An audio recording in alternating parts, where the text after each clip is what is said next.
인사합니다. 안녕하세요. 네, 얼마나 고생이 많으십니까? 지지난주에 배웠던 정책론 정리하고 오늘 투자론 공부하도록 하겠습니다. 복 많이 받으시기 바랍니다. 그 다음에 반드시 합격하시고요. 자, 정책론 갈게요.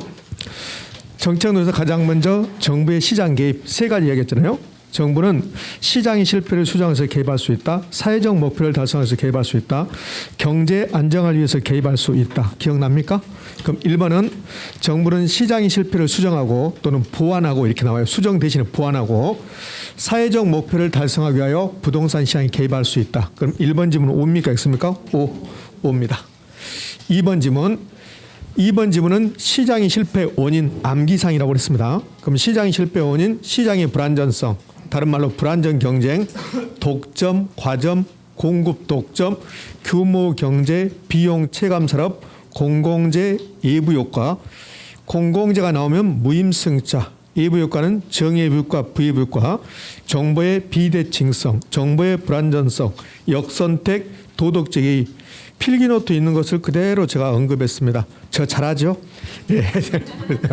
그러면 2번 지문은 옳은 말입니까? 틀린 말입니까? 옳은 말이에요. 요 2번에 있는 것들이 전부 다 시장의 실패 원인입니다. 그러면 시장의 실패 원인이면서 동시에 정부의 시장 개입의 원인이 된다. 그래서 2번도 옳은 지문입니다.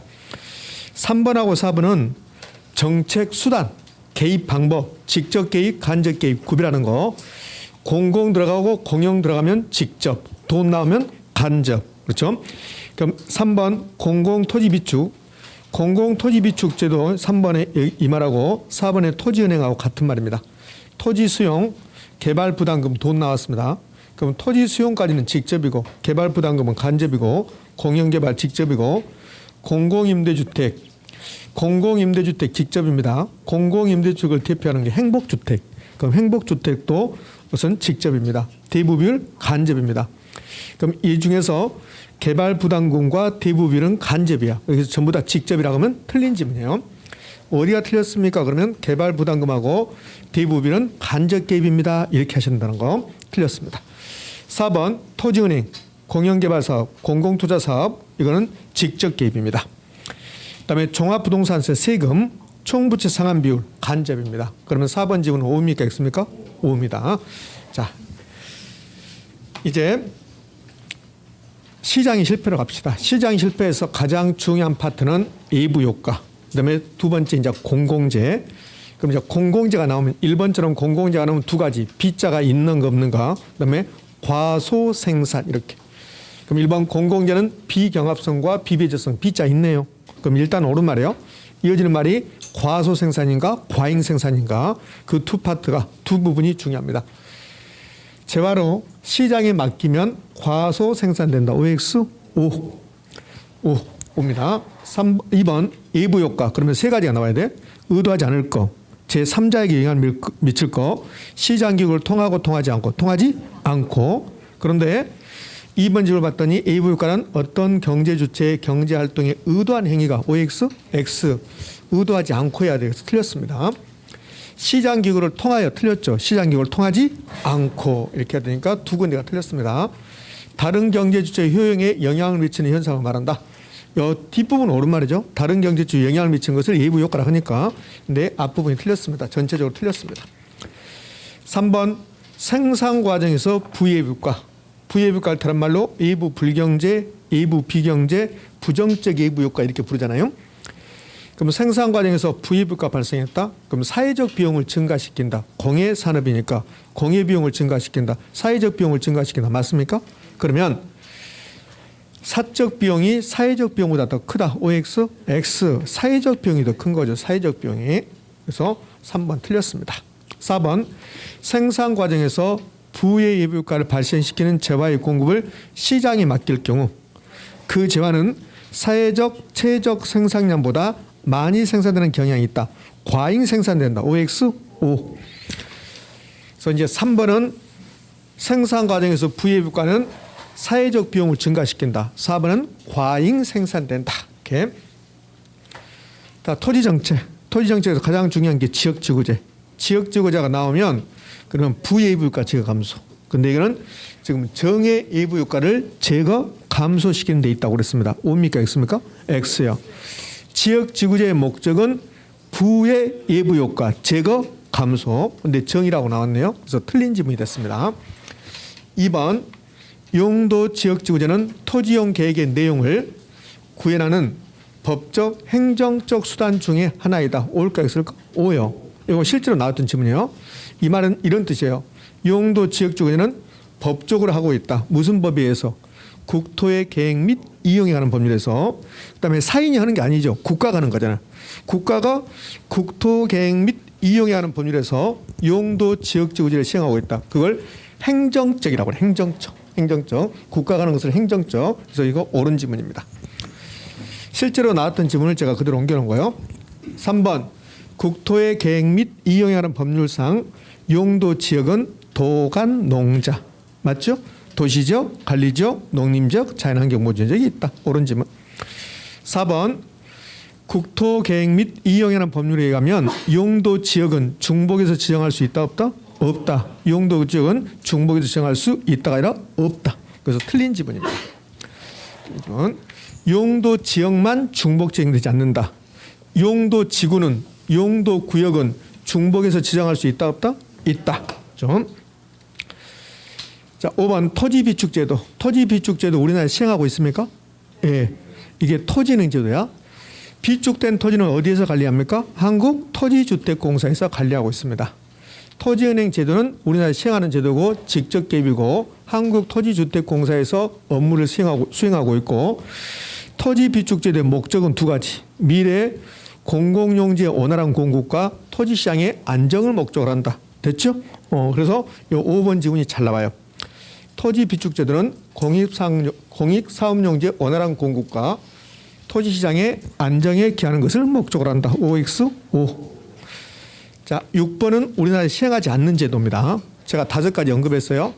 첫 번째 개발권 양도제, 두 번째 택지 소유 상한제, 세 번째 초과이득세, 토지 초과이득세, 그다음에 공안지세, 종합 토지세. 이 5가지는 시행하지 않는 제도의 가장 대표적인 것이다. 됐습니까? 이렇게. 그러면 이제 6번 지문은 5입니까? X입니까? 5죠. 5입니다. 이제 토지정책 끝났고 주택정책으로 가죠. 주택정책에서는 제가 지문 3개만 언급했습니다. 주택정책에서 가장 시험에 잘 나오는 게 임대료 규제. 임대료 규제하면 그러면 좋은 현상이 있다 없다? 없다. 임대료 규제는 시장의 균형 임대료보다 낮은 수준에서 규제함으로써 임차인을 보호할 목적이다. 그럼 시장의 균형 임대료보다 낮은 수준을 규제한다면 초과 수요 현상이 발생하는데 초과 공급이란 말은 나오지 않는다. 임대료 규제, 분양가 규제에서 초과 공급 과잉 현상이란 말은 절대로 나오지 않는다. 그럼 초과 수요가 발생하는데 그 초과 수요의 크기는 수요와 공급이 뭐할수록 탄력적일수록 장기적으로 크게 나타난다. 그다음에 좋은 곳은 없다. 이렇게 하시면 돼요. 자, 그럼 갑시다. 1번 균형 임대료보다 낮은 수준에서 임대료를 규제하면 초과 수요 현상이 발생하는데 이는 수요와 공급이 탄력적일수록 크게 나타난다. 비탄력적에서 틀린 지문입니다. 틀린 지문. 비탄력적이 아니라 탄력적일수록 크게 나타난다. 그래서 틀린 지문. 2번 시장의 균형 임대료보다 높은 수준에서 임대료를 규제했습니다. 시장에는 아무런 영향을 미치지 않는다. 그러면 균형 임대료는 하락할 것이다. OX, X, 초과 공급이 발생한다. 이런 말은 있을 수가 없죠. 틀렸습니다. 3번 임대료 규제는 임대료에 대한 이중 가격, 이중 임대료를 형성시킬 우려가 있고 임대주택이 질적인 저하를 초래할 수 있다. OX, O. 이렇게. 자, 이제 마지막 주택정책 끝나고 나면 세금, 조세정책. 최근에 조세정책은 세법 선생님한테 배우는 조세의 분류가 시험에 잘 나온다. 그러니까 취득 과정에서 내는 세금, 보유 과정에서 내는 세금, 처분할 때 내는 세금, 각각 국세, 지방세 구별하는 문제. 1번 증여세는 국세입니까? 지방세입니까? 국세. 취득하는 단계에서 내는 거죠. 그래서 여기까지는 옳은 지문이고 종합부동산세는 국세로서 보유 단계에서 부과하는 세금이다. 조세이다. OX 5. 그래서 1번 지문은 5입니다. 2번 조세 부과는 수요자와 공급자 모두에게 세금을 부담하게 하나 상대적으로 가격 탄력성이 낮은 쪽이 여기 비탄력적이죠. 그럼 비탄력적인 쪽이 세금을 많이 부담하게 된다. OX, O. 우리는 B만이라고 외웠지. B만. 비탄력적인 사람이 세금을 많이 낸다. 그래서 이도 옳은 지문입니다. 1번도 옳은 지문, 2번도 옳은 지문, 3번. 자, 3번, 4번, 5번 이제 구체적으로 세금을 누가 내는가 이거 보는 거예요. 3번. 수요의 가격 탄력성이 공급의 가격 탄력성보다 크답니다. 그럼 어디가 비탄력적입니까? 수요의 가격 탄력성이 공급의 가격 탄력성보다 크다잖아요. 그러면 공급 얘가 상대적으로 비탄력적이다. 그럼 공급자 너 더 많이 내라. 그럼 부과되는 조세는 수요자보다 공급자가 더 많이 부담한다. OX? O. 4번. 수요가 완전 탄력적이랍니다. 그러면 탄력적이면 많이 냅니까? 조금 냅니까? 조금 내죠. 완전 탄력적이면 완전히 조금 내야 되죠. 그럼 수요가 완전 탄력적이면 수요자는 내지 않는다. 그러면 공급자가 전액 부담한다. 부과되는 조세는 공급자가 전액 부담한다. OX? O. 자, 마지막 5번. 공급의 가격 탄력성이 완전 비탄력적입니다. 비탄력적이면 많이 내는데 그럼 공급자가 많이 내야 되는데 완전 비탄력적이니까 공급자 네가 완전히 많이 내라. 공급자 네가 다 내라. 부과되는 조세는 수요자가 전액 부담한다. OX? X. 수요자가 전액 부담하는 게 아니라 누가 부담한다? 공급자가 전액 부담한다. 수요자가 아니라 공급자. 자, 됐습니다. 지난주에 배운 내용 아니죠? 지지난주에 배웠던 내용입니다. 지지난주에 배웠던 내용. 오늘은 이제 투자론을 공부할 겁니다. 부동산학 개론 총 8개 파트로 본다면 그러면 이 투자론을 여러분이 많이 힘들어합니다. 아마도 여러분 오늘 눈빛은 많이 안 좋아질 걸로 생각됩니다. 그래서 일부 이제 여러분 중에서 일부는 민법을 열심히 해야 되겠다 뭐 이런 생각이 들 수도 있을 거예요. 투자론은 오늘하고 다음 주까지 해서 이제 정리할 거예요. 11월 달, 12월 달에 하지 않은 내용이 몇 가지가 추가돼요. 근데 오늘이 아니라 여기 11월 달, 12월 달 이거 수업 듣지 않고 투자론을 처음 수업 듣는 분들은 많이 어려울 겁니다. 근데 그걸 한 번 듣고 시험장에 가는 게 아니고 또 듣고 또 듣고 할 거니까 오늘은 저런 게 있었나 보다, 저런 게 있나 보다 이렇게 하라고. 근데 11월 달, 12월 달에 수업 들으신 분들은 한 번 들었던 것 같다 이런 내용이 나와줘야 돼. 근데 전혀 안 듣는 것 같다. 그러면 좀 곤란해지는 거고. 너무 걱정할 필요 없습니다. 지금 초반이에요, 초반. 축구로 본다면 전반전 지금 10분밖에 안 지났어요. 그러니까 너무 걱정하지 말고 계속 반복하시면 되니까요. 자, 가봅시다. 자, 투자론은 이렇게 6개 파트로 이루어질 건데 오늘은 제 계획은 여기까지란 말이에요. 그러면 여기까지 하면 뭐 거의 2시 정도 될 거예요. 어쩌면 2시 넘어갈 수도 있고. 뭐 이게 이제 뭐 타이틀이 중요한 게 아니라 뭐 처음 배울 때는 타이틀이 중요하지만 뭐 이런 걸 배우게 된다. 7개 정도 출제된다. 7문제 정도. 그러면 다 한 문제씩 출제된다고 보시면 돼요. 다만 여기 1번에서는 출제하지 않을 확률이 높아요. 출제하지 않을 수도 있어요. 확률이 높은 게 아니라.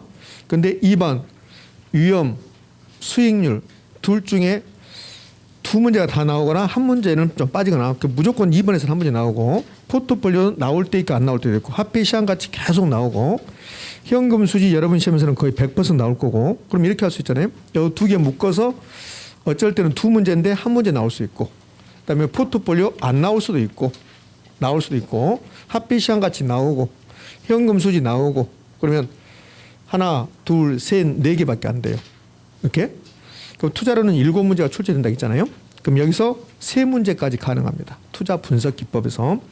그러니까 투자 분석 기법이 가장 출제 비중 6개 파트 중에서 가장 높아요.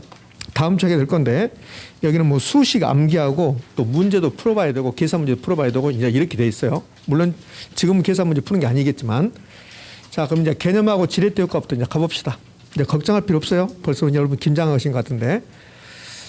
자, 투자의 개념 필기 노트는 66쪽 절반 부분, 66쪽 중간 부분까지 이 내용이 나오는데 여기서 시험에 나올 것은 딱 하나밖에 없습니다. 자, 이걸 화면을 좀 바꾸면 여기 위험과 수익이 또 나왔어요. 그다음에 위험과 수익은 같은 방향으로 움직여요. 위험이 높아지면 수익도 높아집니다. 그럼 위험과 수익은 무슨 관계 있습니까? 비례관계 있다. 요거 하나 하시면 되겠어는. 이제 필기노트는 위험과 수익은 비례관계에 있다 이렇게 써놨는데 이걸 다른 말로 상쇄관계에 있다고 그래요. 상쇄관계에 있다. 자, 필기노트 다른 부분에 이게 있습니다. 근데 여기다 써두실 분은 비례관계 옆에다가 상쇄관계에 있다 이렇게 한번 써보시라고. 제 기억은 한 5번 정도 나왔던 것 같아요. 자, 이렇게 내거든요. 위험과 수익은 비례관계에 있다. 그냥 그렇게 지문 줘요. 그럼 뭡니까? 있습니까? 오. 또 이렇게 합니다. 위험과 수익의 상쇄관계란 위험과 수익의 비례관계를 말한다. OX? O. 그러니까 위험과 수익은 비례관계에 있다. 요거 딱 하나 기억하시면 돼요. 근데 이제 이 투자의 개념에서 이게 지금 1번이 투자의 개념, 2번도 투자의 개념 이렇게 되는데 1번의 투자의 개념 이걸 시험에 내는 시기는 지났습니다. 그럼 이 개념에서 위험과 수익은 비례관계에 있다. 이게 파생돼 나오는 거야. 그러니까 요거 시험에 나오는 게 아니라고. 네, 여기에 이제 위험과 수익은 비례관계에 있다. 이걸 기억하셔야 되는데 굳이 이제 마지막으로 이 다음 수랑부터 요거 이제 개념하지 않겠지만 자, 저기 투자의 개념을 설명하면 이렇게 할 수 있어요. 내가 지금 10억이라는 돈이 있습니다. 여기 부동산이 있네요. 그 부동산 투자라는 것은 이 10억을 부동산에 투입하겠습니다. 이게 부동산 투자예요. 그러면 이 10억을 지금 먹고 마시고 써버리면 이 10억을 부동산에 투자할 수 있습니까? 없습니까? 없어요. 그래서 지금 먹고 마시고 쓰는 것을 뭐라고 하냐면 현재 확실하게 소비한다는 소리입니다. 그럼 현재 확실하게 소비해버리면 10억을 다 써버리면 부동산에 투자할 수 있어요? 없어요? 없어요. 그러니까 이걸 하지 않겠다는 소리야. 먹고 싶은 거 사고 싶은 거 꾹 참고 이거 희생하겠다는 소리요. 이거 하지 않겠다. 그리고 이 돈을 부동산에 투입하겠다. 왜? 돈 벌려고. 수익을 창출하기 위해서. 근데 그 수익은 지금 나올까 미래에 나올까? 미래에 나와요. 이게 임대형 부동산이라면 내가 사는 순간 이 부동산이 나에게 수익을 갖다 주는 게 아니라 임대 영업을 해야 될 거 아닙니까? 그러니까 최소한 한 달은 흘러가야 돼. 그래서 수익은 미래에 나오는 거야. 그럼 미래는 확실합니까? 불확실합니까? 불확실해요. 내가 이 부동산에 투자해서 1년 동안 임대료 수입이 3천만 원이 될 걸로 예상되는데 공실이 많아지고 부동산 경기가 침투하가면 3천만 원이 아니라 2천만 원이 될 수도 있다는 거예요. 그걸 불확실하다고 그래요. 그 불확실성을 투자 이론에서는 리스크 위험이라 한단 말이에요. 위험. 그러면 부동산 투자는 현재 확실한 소비를 희생하고 미래의 불확실한 수익을 선택했는데 이거 나오지 않고 이걸 이렇게 할 수 있죠. 부동산 투자는 위험을 부담하면서 수익을 창출하는 겁니다. 이렇게 할 수 있다는 거야. 그럼 위험이 높아지면 거기에 대가 수익도 높아집니다. 이렇게 하는 거야. 그럼 위험과 수익은 무슨 관계에 있다? 비례관계에 있다. 이거 끝났어요. 이거 기억하는 거 아닙니다.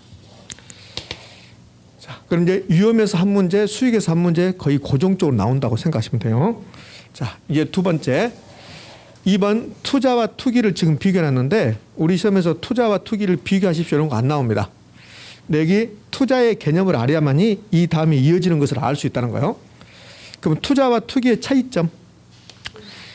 자, 이 부동산을 내가 투자든 투기든 취득하는 거야. 사는 거예요.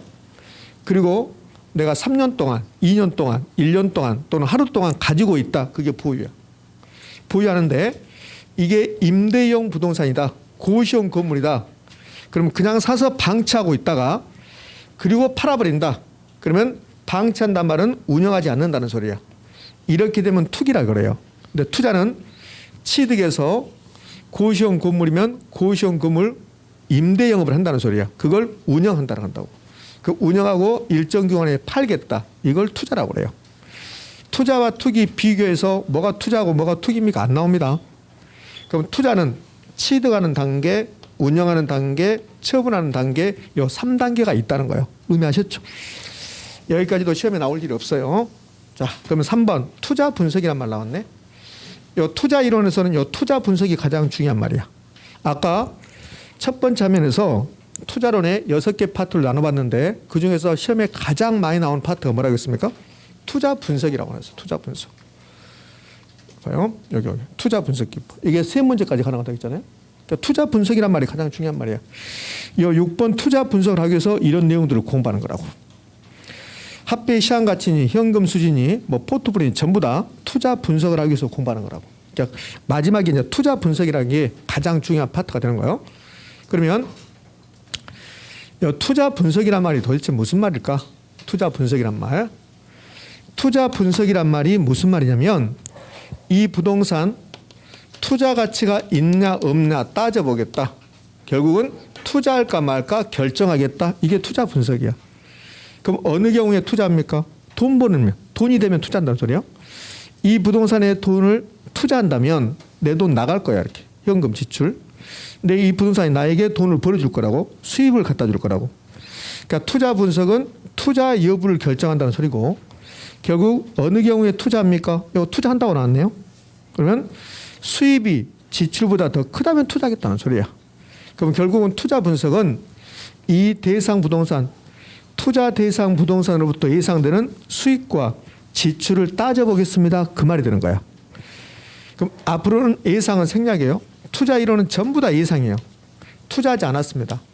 투자 이론은 투자하지 않는 상태에서 이 부동산에 투자 가치가 있을까 없을까 판단해 보는 거야. 그러니까 전부 다 예상이에요.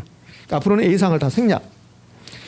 그럼 투자 분석은 결국은 뭐가 되냐면 투자 대상 부동산, 이 부동산으로부터 예상되는 현금 수익과 현금 지출을 비교하는 거야.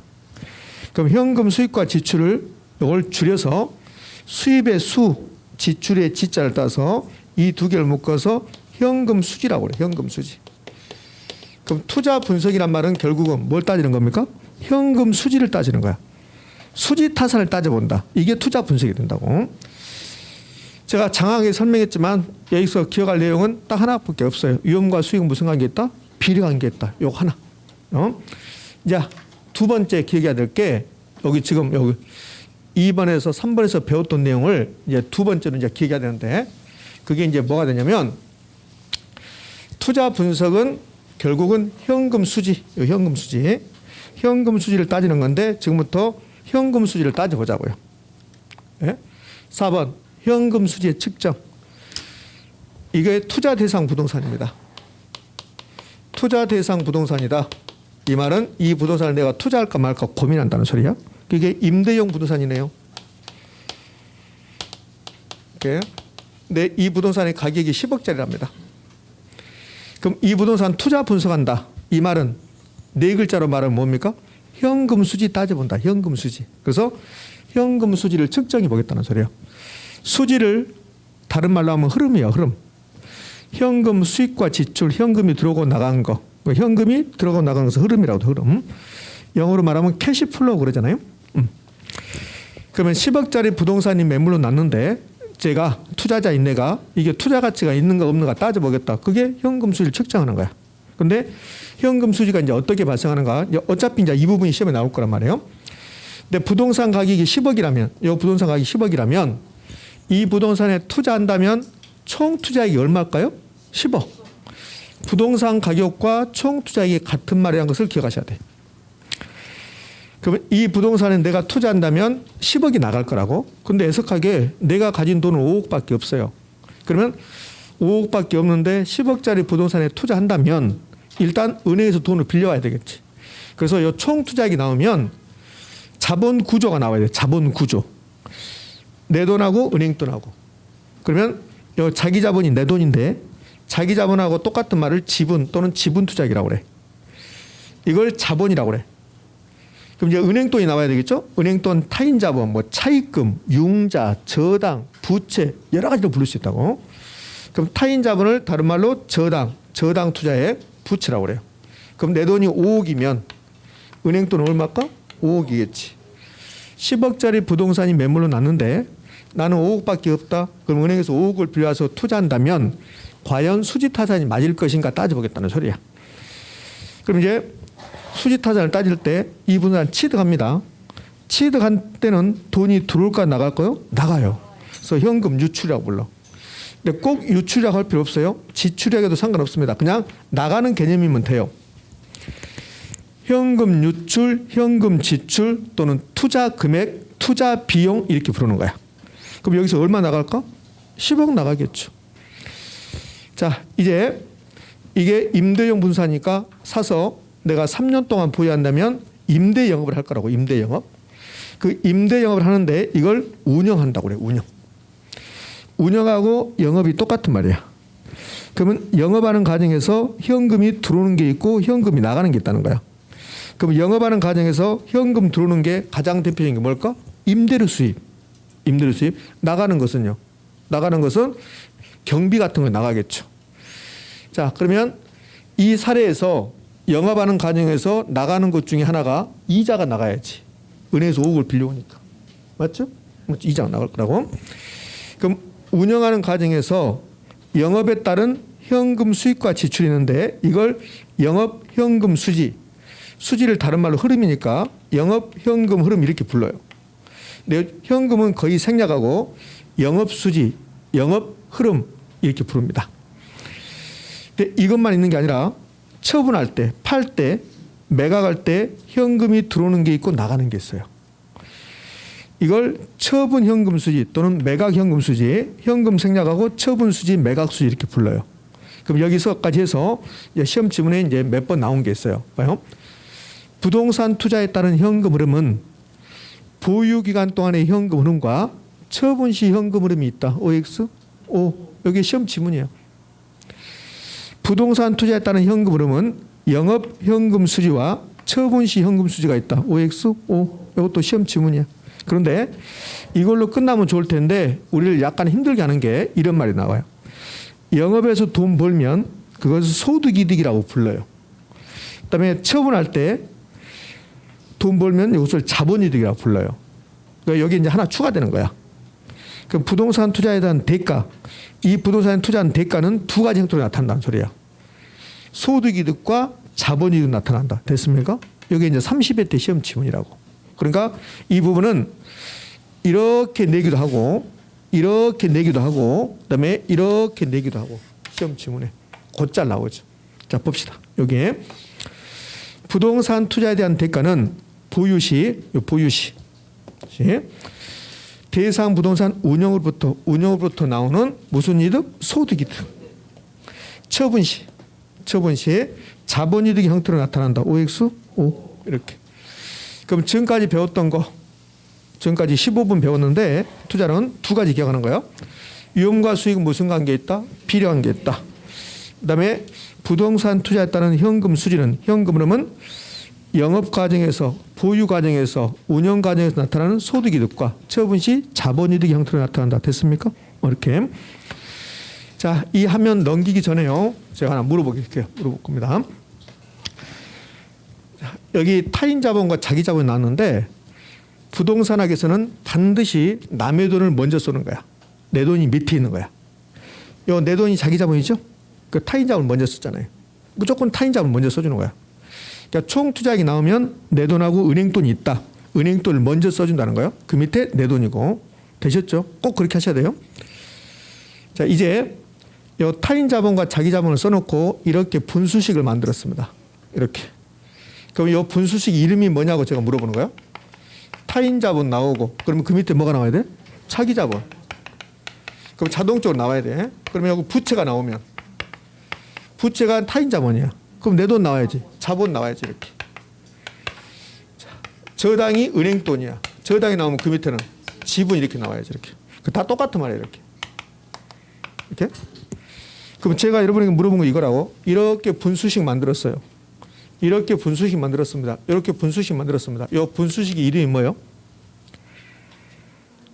크게 한번 해보세요. 아신 분. 그 부채 비율. 부채 비율. 요거 기억하셔야 돼. 부채 비율. 요거 부채 비율이라고 그래요. 부채 비율. 타인 자본 먼저 쓰고 그 밑에 내 돈 쓰고 이렇게 분수식 만들고 뭐라 한다? 부채 비율이라고 한다. 부채 비율. 저 뒤쪽에 있어요. 다음 주에 할 거니까. 부채 비율. 다음 주에 또 물어보면 또 써. 막 또 쓴다고. 이 공부가 이래요. 시험 볼 때까지 제가 이 말을 여러 번 할 거라고. 제발 좀 나와라. 시험에서. 부채 비율하고 대부 비율은 같은 말 다른 말? 부채 비율하고 대부 비율하고 같은 말 다른 말? 다른 말. 부채 비율하고 대부 비율은 전혀 다른 말. 또 듣고 할 거니까 오늘은 이제 부채 비율 하나 안 거야. 지금까지 공부했던 거 세 가지 알면 돼. 위험과 수익은 비례관계에 있다. 부동산 투자에 따른 현금 흐름은 영업 현금 흐름과 처분 시 현금 흐름이 있다. 영업연금은 소득이득, 처분시험금은 자본이득 형태로 나타난다. 됐죠? 그다음에 타인 자본 나오고 자기 자본 넣고 분수식 만들었습니다. 그게 뭐라 한다? 부채 비율이라 한다. 자, 이게 끝나고 나면 그러면 이제 필기노트 66쪽 하단부에 뭐 구매력 보호 효과가 있고 67쪽 가면 부동산 투자의 장점 단점이 있는데 그건 할 필요 없어요, 지금은. 그 매번 뭐 할 필요는 없는 거예요. 그게 뭐 자주 나오는 게 아니고. 자, 여기까지 이제 기본 깔고 여기까지는 단독 문제 나올 게 하나도 없어요. 그냥 지문 나오는 거고 지금부터 이제 단독 문제 나오는 거 한번 해볼까요? 부동산 투자는 대부분이 타인 자본 이용해요. 그럼 타인 자본 이용을 하면 그럼 어떤 일이 발생하냐면 내 돈의 수익률을 변동시킬 수 있어요. 내 돈의 수익률이 자기 자본이라고. 자기 자본 수익률이 변동할 수 있다. 이걸 지렛대 효과라고 그래요. 그러니까 이건 지금 할 필요 없고 이제 지렛대 효과 가보자. 지렛대 효과. 자, 지렛대 효과가 단독 문제는 곧잘 나옵니다. 여기 필기노트 있는 것처럼 동그라미를 다 해왔는데 흐트러졌습니다. 흐트러질 줄 알았습니다. 여기 노트북이라든지 뭐 PC에 뭐 포인트가 다르면 이렇게 흐트러진다 하더라고요. 그래서 이제 이 동그라미를 다 없애버릴 거예요. 헷갈리니까. 자, 지렛대 효과. 다른 말로 레버리지 효과 이렇게 하는데 이 지렛대 효과의 개념부터 해서 유형 이거 다 나와요. 이게 나오면 지렛대 효과가 시험에 나오면 개념도 나오고 유형도 나오고 다 나옵니다. 이거 지문 5개 만들 때 들어갈 수밖에 없어요. 그럼 지렛대 효과 하기 전에 영어 정의를 좀 한번 해볼 건데 요 타인 자본하고 똑같은 말을 여기다 한번 써볼게요. 타인 자본하고 똑같은 말이 차입금이라고 할 수 있습니까? 융자를 끼웠다 이렇게 할 수 있죠. 저당을 끼웠다 이렇게 할 수 있죠. 타인 자본은 부채죠. 됐죠? 이렇게 등등등 이렇게 있을 거라고. 또 대부를 이용했다 해도 돼요. 대부. 융자 받았다, 대부 받았다 그러잖아요. 이렇게. 그러면 타인 자본을 이용했더니 내 돈의 수익률. 내 돈의 수익률이 자기 자본이요. 내 돈이 자기 자본이니까 자기 자본 수익률이 변한다는 거야. 이걸 지렛대 효과라고 그래.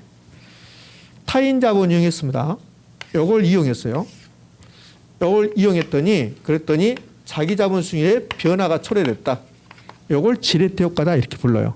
그러면 지렛대 효과를 표현할 때 타인 자본 이용해서 자기 자본 수익률 변동이 초래됐다. 이렇게도 옳은 말이고 차입을 이용해서 융자를 이용해서 대부를 이용해서 저당을 이용해서 부채를 이용해서 자기 자본 수익률의 변화를 초래했다. 이것도 지렛대 효과야.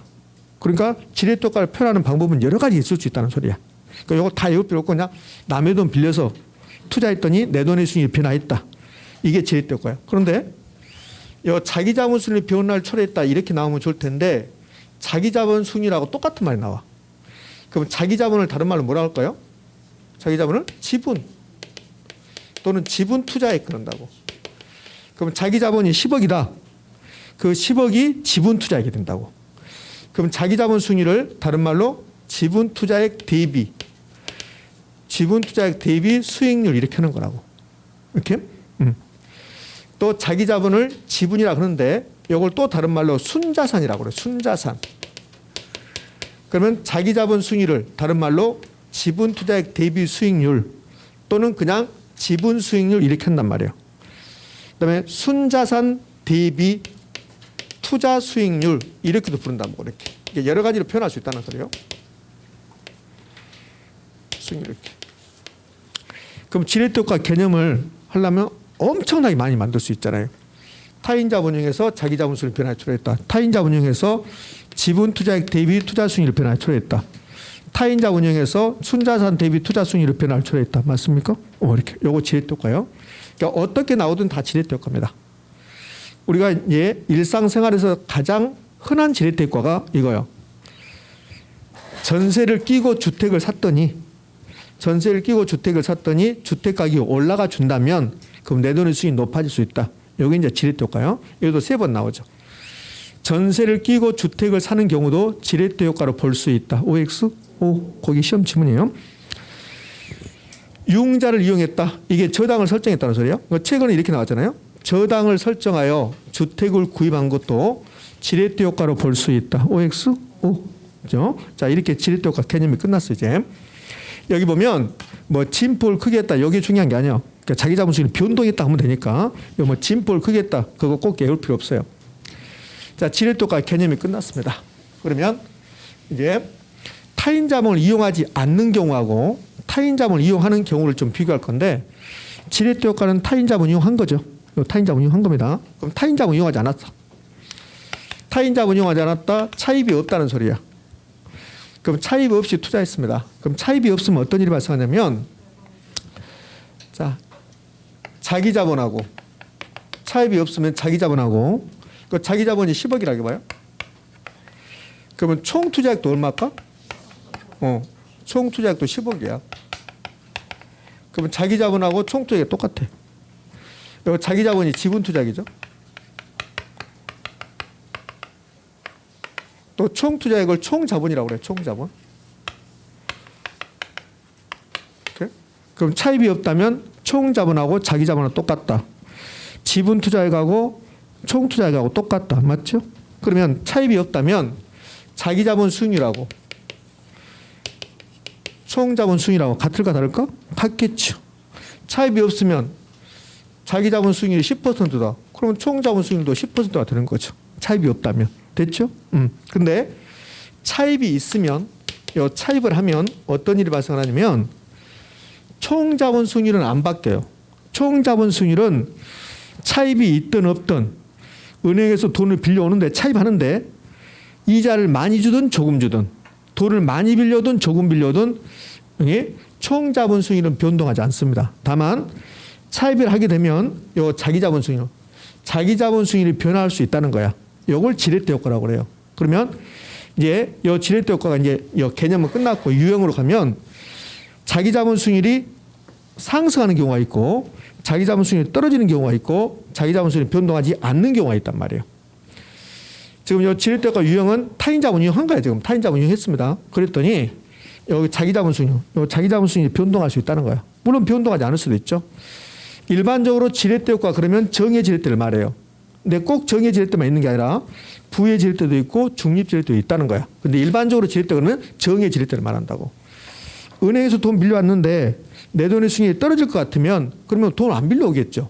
그러니까 정의 지렛대도 있고 중립도 있고 부도 있는데 일반적으로 지렛대 거라면 말하면 정의 지렛대를 말한단 말이에요. 부의 지렛대도 있다는 소리예요. 자, 그렇다면 자기 자본 수익이 높아지는 경우도 있고 떨어지는 경우도 있고 변하지 않는 경우도 있는데 올라가면 내 돈의 수익이 올라가면 정의 지렛대라 하고 떨어지면 부의 지렛대라 하고 변하지 않으면 중립 지렛대라 그래요. 그럼 시험은 뭘 물어보냐면 정의 지렛대가 자기 자본 수익이 높아지는 경우다 이걸 내는 게 아니라고. 그럼 뭘 내냐면 어느 경우에 정의 지렛대가 발생합니까? 어느 경우에 자기 자본 수익이 높아집니까? 이걸 낸단 말이에요. 그러면 차입이 없으면 은행에서 돈 빌려오지 않았으니까 이자율이라는 게 없는 거예요. 그 차입이 있다면 은행에 돈 빌려왔죠? 그럼 차익금리가 나오는 거야. 차익금리. 차입 이자율, 차익금리. 요 차익금리 이자율, 차입 이자율 얘가 자기 자본 수익을 높일 수도 있고 떨어질 수도 있다는 소리야.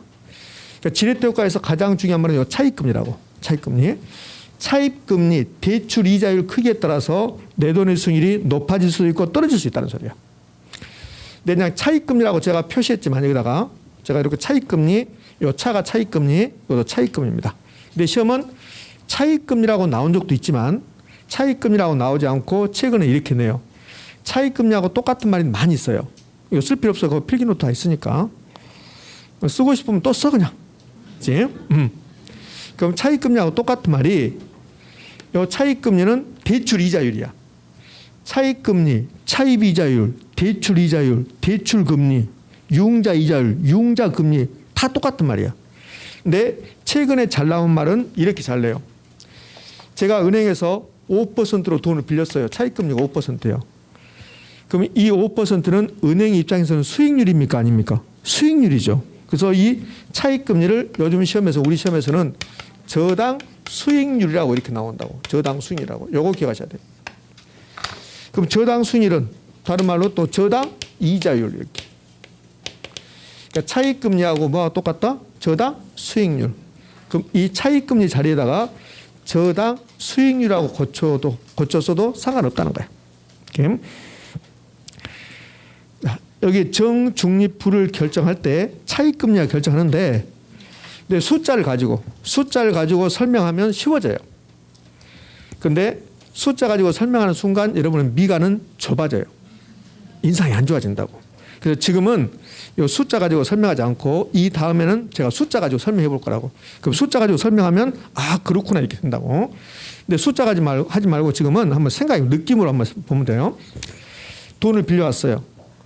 돈을 빌려오는데 근데 은행에서 돈 빌려오면 차입 있으면 차입금리가 있을 거라고. 만약 이렇게 한다고요.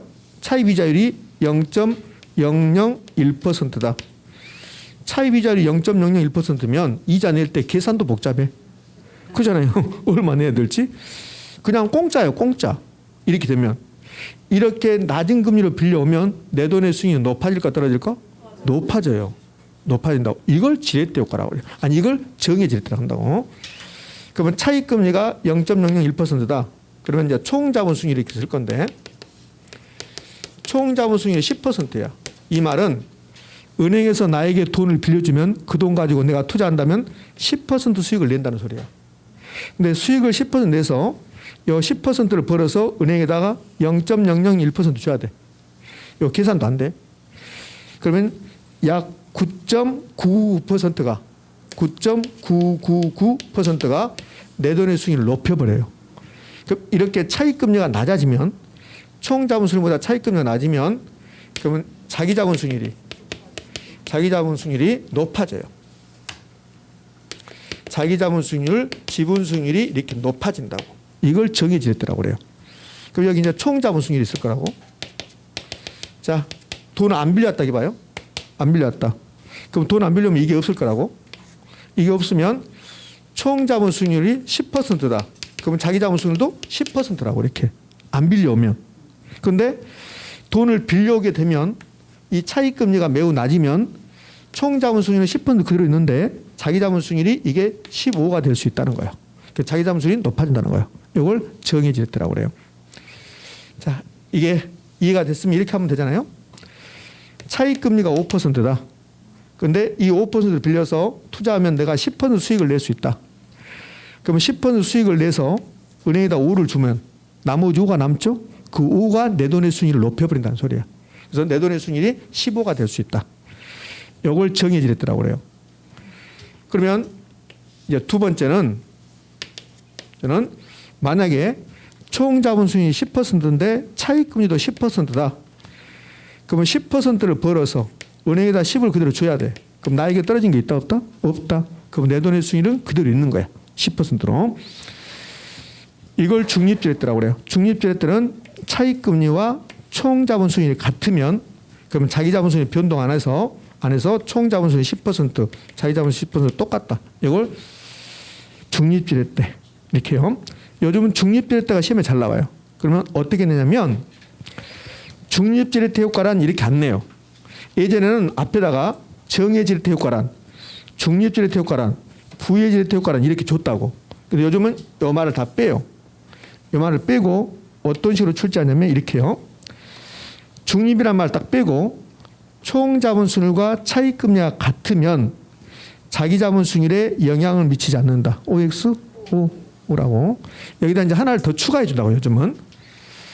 총자본수익률과 차익금리가 같으면 부채 비율의 증감이, 이거는 아직 안 배웠어요. 지금 부채 비율 증감이. 부채 비율의 증감이 자기자본수익률에 영향을 미치지 못한다. 이렇게 낸다고. 그것도 옳은 말이야. 봐요. 부채 비율의 증감은 우리를 속이라고 주는 거야. 속이려고. 그냥 이 두 개가 같다고 나오면 총자본수익률과 차익금리가 같다고 나오는 순간 자기자본수익 변동하지 않는다고. 부채 비율이 필요 없어요. 그거. 그러니까 부채 비율은 덤으로 우리를 속이기 위해서 주는 거야. 이렇게. 총자본수익률과 차익금리가 같을 때 부채 비율이 높아지면 자기자본수익 높아진다 이렇게 내버린다고. 그럼 꼭 그래서 부채 비율이 높아졌으니까 내 돈의 수익은 높아졌다 이렇게 낸다고. 그러면 그건 X야. 이 두 개가 같다고 나오는 순간 자기자본수익은 변동한다, 변동하지 않는다, 변동하지 않는다. 이걸 중립지렛대. 그러니까 부의지렛대는 총자본수익률은 10%인데 은행에서 15%를 빌려한대요. 그러면 15로 빌려와서 10을 벌고 10만 주는 게 아니라 5를 더 줘야 돼. 그 5를 더 주는 게 내 돈의 수익률을 떨어뜨려. 이때는 자기자본수익률이 떨어져요. 그래서 총자본수익률보다 더 낮아진다고. 이걸 부의 지렛대 이렇게 표현합니다. 그러면 정중립부 구별할 수 있겠죠?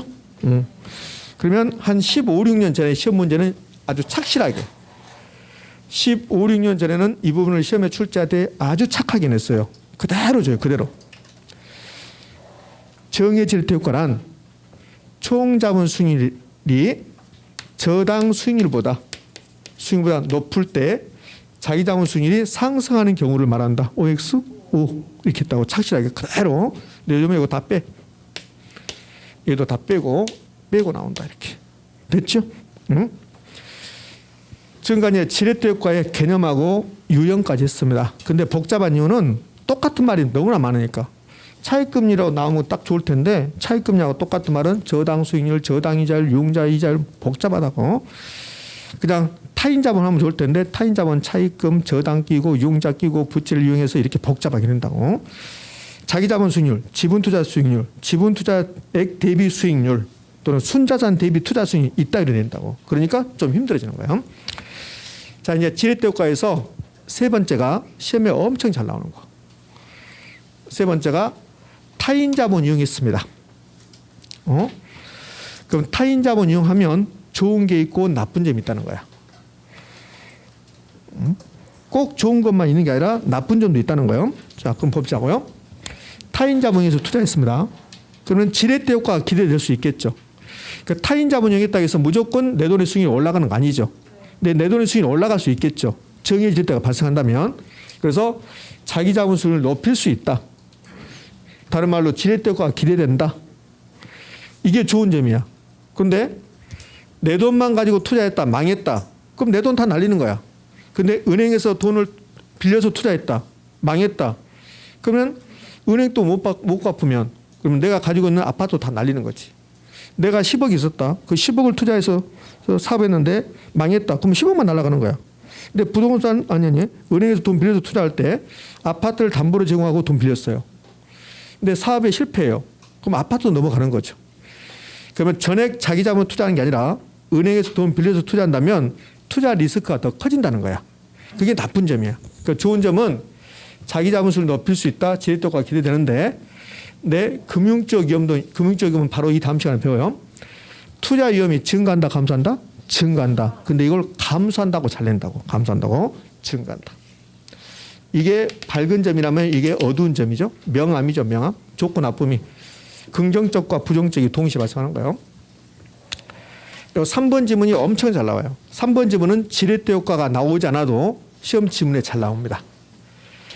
4번 지문은 딱 한 번밖에 안 나왔어요. 4번은 지렛대 효과의 전환이야. 그럼 지금 이게 무슨 지렛대가 봐봐요. 차익금리, 저당 수익률, 이게 5%, 15%, 총 자본 수익률 10%. 그러면 차익금리가 더 높아요. 이건 무슨 지렛대입니까? 부의 지렛대야. 근데 이걸 내가 정의 지렛대로 바꾸고 싶어. 정의 지렛대로 바꾸고 싶어요. 이걸 지렛대과 전환이라고 그래. 그러니까 지렛대과 전환.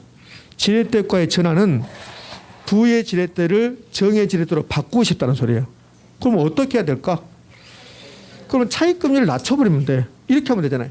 총 자본 수익률이 10%인데 차익금리가 만약에 9%가 된다면 그러면 이건 정의 지렛대가 되잖아요.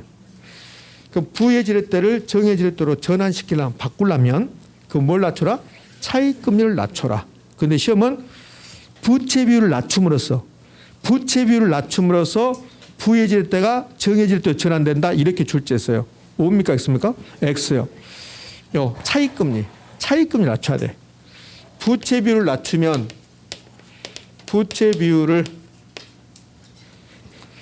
부채가 2개 나왔네. 선풍기네. 부채 비율을 낮추면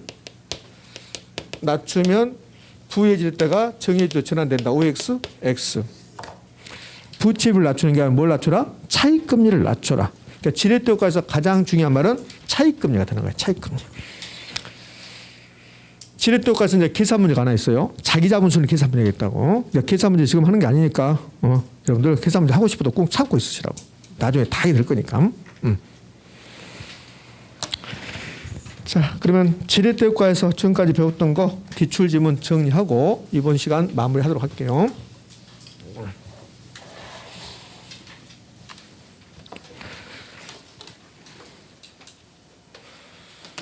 자, 여기 보면 20회 때, 20회 때, 20회 때 비교적 과거의 시험 문제입니다.